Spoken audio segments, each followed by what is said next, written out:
Quand on me demande des conseils entrepreneurs, d'abord, prenez soin de vous. Je leur dis toujours. Déjà, il faut être bien dans son corps, bien dans sa tête, prendre soin de soi. Je sais que toi, tu es assez adepte de ça.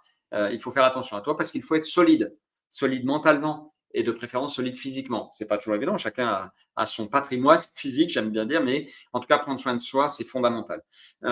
Donc ça, c'est la première chose. Et ensuite, prendre soin de ses proches parce que si on est dans un environnement où soi-même c'est difficile, on va devoir être fort mentalement, hein. Il y a des rebonds, des difficultés dans l'entreprise, c'est jamais linéaire. Moi, j'ai une entreprise qui de l'extérieur marche, etc. Sauf que j'ai eu 4 crises en 28 ans et c'est 4 crises sérieuses. Et il y a toujours des crises. C'est jamais linéaire comme ça.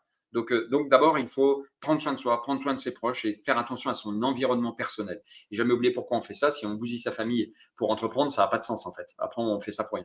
Ça, c'est la première chose. Et la deuxième chose que je leur dis, soyez toujours ambitieux pour faire bien, pour faire grand, pour faire beau. Soyez toujours ambitieux, même dans les moments difficiles, ne pas perdre son ambition et toujours croire. La confiance, c'est le premier des moteurs. Soyez ambitieux, soyez ambitieux. Il va falloir être fort mentalement, prendre soin de soi et soyez ambitieux. Ça, c'est les deux conseils sur lesquels je m'appuie.